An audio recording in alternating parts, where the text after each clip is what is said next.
নমস্কার বন্ধুরা, বাঙালি রন্ধনশালাতে তোমাদের সবাইকে স্বাগত। আজকে আমি বানাবো ক্রিস্পি চিকেন পাকোড়া, যেটা খেতে খুবই সুন্দর আর বানানোটাও খুবই সহজ। বাড়িতে কোনো গেস্ট আসলে বা বিকেলে চায়ের সাথে স্ন্যাক্স হিসাবে ট্রাই করাই যেতে পারে। তাহলে চলো বন্ধুরা, দেরি না করে আজকের রেসিপিটা শুরু করা যাক। আমি চিকেন পাকোড়া বানানোর জন্য একটা মিক্সিং বোলের মধ্যে 250 গ্রাম মতন চিকেন নিয়ে নিয়েছি। চিকেনটাকে আমি প্রথমে একটু ছোটো ছোটো টুকরো করে কেটে নিয়েছি, কারণ বেশি বড় টুকরো চিকেন পকোড়া ভালো লাগে না। তারপর আমি এর মধ্যে 1 চা চামচ আদা রসুন বাটা, কিছুটা পরিমাণ সোয়া সস, হাফ টিস্পুন হলুদ গুঁড়ো, 1 টিস্পুন কাশ্মীরি মির্চি, পরিমাণ মতো নুন নিয়ে ভালো করে ম্যারিনেট করে রেখে দেবো। ম্যারিনেশনটা আধ ঘন্টা থেকে 45 মিনিটের মতন তোমরা করে রাখতে পারো। যতক্ষণ ম্যারিনেটটা হয় চিকেনটা ভালো ক্রিস্পি হয়, তাই জন্য 45 মিনিটের মতন করে রাখলে বেশি ভালো। সময় যদি না থাকে 30 মিনিটেও করে রাখতে পারো। এবারে আমি আরেকটা মিক্সিং বোলের মধ্যে 3 টেবিল স্পুনের মতন বেসন,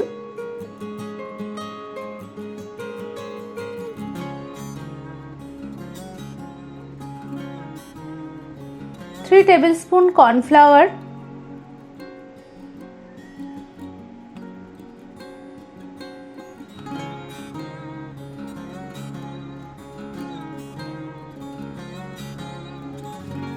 1টা ডিম ফাটিয়ে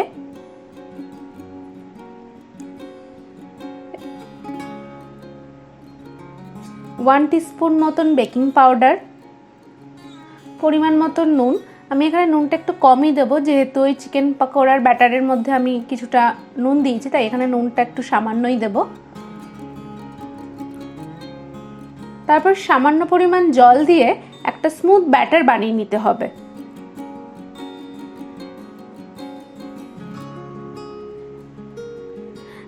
দেখতে হবে যাতে কোনো লাম্প না থাকে এর মধ্যে। দেখতে পাচ্ছ বন্ধুরা, কনসিস্টেন্সিটা যেন এরকম টাইপের হয়, খুব বেশি মোটাও না, খুব বেশি পাতলাও না।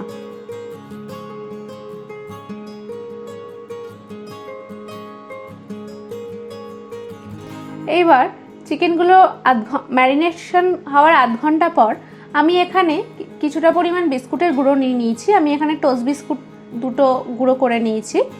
এবার ওই চিকেনগুলোকে ওই বেসনের ব্যাটারের মধ্যে ডুবিয়ে আবারও বিস্কুটের ব্যাটারে ডুবিয়ে রেখে দেবো আমি। দেখতে পাচ্ছ বন্ধুরা, একবার বেসনের ব্যাটারে ডুবিয়ে তারপরে আবার বিস্কুটের গুঁড়োয় ডুবিয়ে এটা রেখে দিলাম।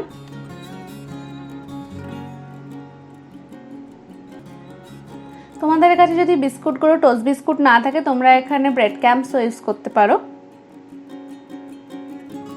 এবারে কড়ার মধ্যে আমি রিফাইন্ড অয়েল দিয়ে দিলাম।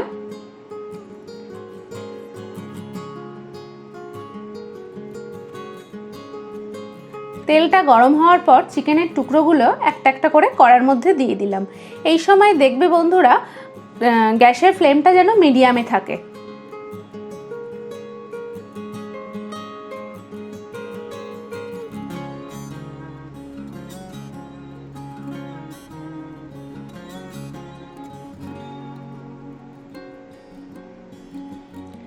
এটা করতে ভীষণই কম সময় লাগে আর খেতেও ভীষণই মুচমুচে হয়।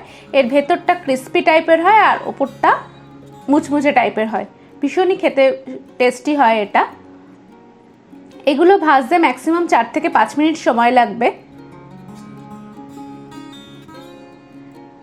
কিছুক্ষণ পর গ্যাসের ফ্লেমটা তোমরা হাই করে দিতে পারো।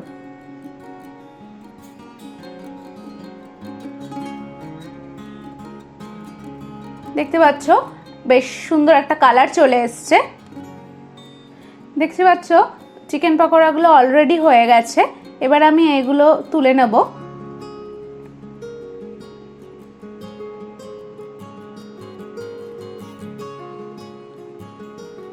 এগুলো আমি একটা থালার মধ্যে এবারে তুলে নেব।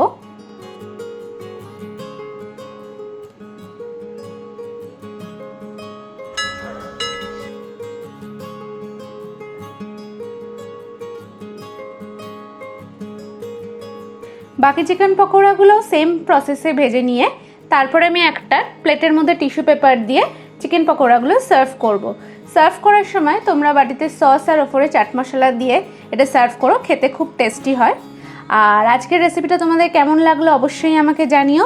ভালো লাগলে ডেফিনেটলি একটা লাইক করো আর কমেন্ট করে জানাতে ভুলো না তোমাদের রেসিপিটা কেমন লাগলো।